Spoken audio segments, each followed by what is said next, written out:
Hi, my name is Dr. Jen Anaker. Welcome back to our videos. In our videos, we're always trying to find great quality content for you to be able to learn for yourself and also obviously to bring back to your family and friends.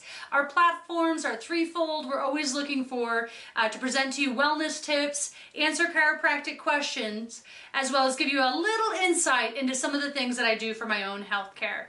So today's topic is healthy habits.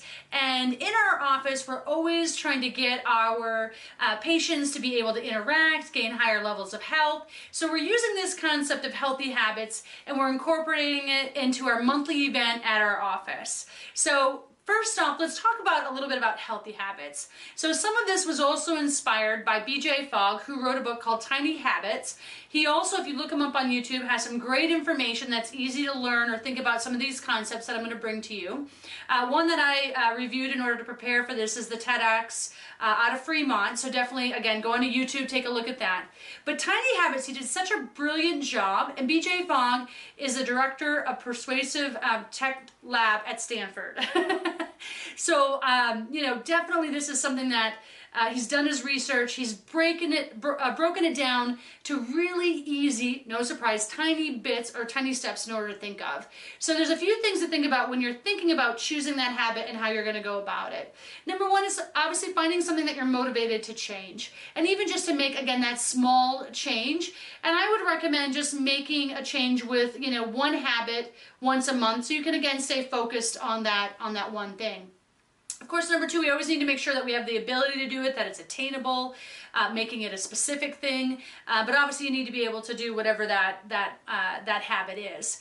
And the third one, which I think is where the brilliancy comes in, that maybe you haven't heard of, is incorporating that call to action of this habit along with the trigger. So what do I mean by a trigger? It means linking it onto something that you already do. For example, maybe it's after you brush your teeth, you then whatever that existing behavior is. So after you brush your teeth, you then do whatever that new habit is.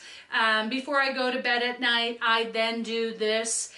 First thing when I wake up, then I do this. So hooking that onto something that you're already doing in your routine. And to me, that's really where the brilliancy comes into making that habit sustainable.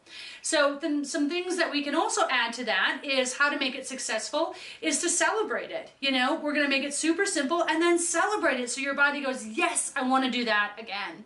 Also, some ways are to be able to have conversations with friends. Maybe they're holding you accountable or you're getting excited and telling them about it. And then, of course, we've all had challenges when we've started a new habit. So, if there's an obstacle that comes along the way, you forgot to do something that morning, don't beat yourself up. Just, go for it again the next day. So thinking about some habits that you could incorporate, some things might be, after I brush my teeth, I do 2 sit-ups. After I go to bed at night, I say 2 things that I'm grateful for. After I park my car, I park it a little further away so I can take a few extra steps into the grocery store. Maybe you want to go to bed earlier, and so you go to bed at midnight and you really want to go to bed at 10. That's a big gap. So maybe if you go to bed at midnight, maybe just start by going to bed at 11:45, for example. So really breaking it down into bite-sized pieces, or having, when you wake up in the morning, if you want to drink a glass of water first thing when you wake up for your digestive system, having that glass of water right by your bedside, and that way it's already prepared to set you up for success. So give you a little insight into how we're incorporating that into our office. Thanks to my lovely staff, I can never take credit for all of these things that they help me to do behind the scenes. First off, we're handing out to our patients how to form a new habit. So giving them a few tips to be able to think about.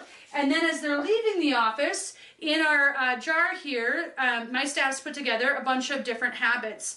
So for example, one is to have 7 glasses of water, 2 hours before bed, to turn off your electronics. So this is a way that we're having fun to incorporate it. Certainly anytime you can make it interesting, exciting, and to be able to make it so you can do it throughout, yes, to a month, but also to make a lifetime habit. We encourage you to think about what you would like to do this month for your tiny habit to incorporate to make your life a healthier life.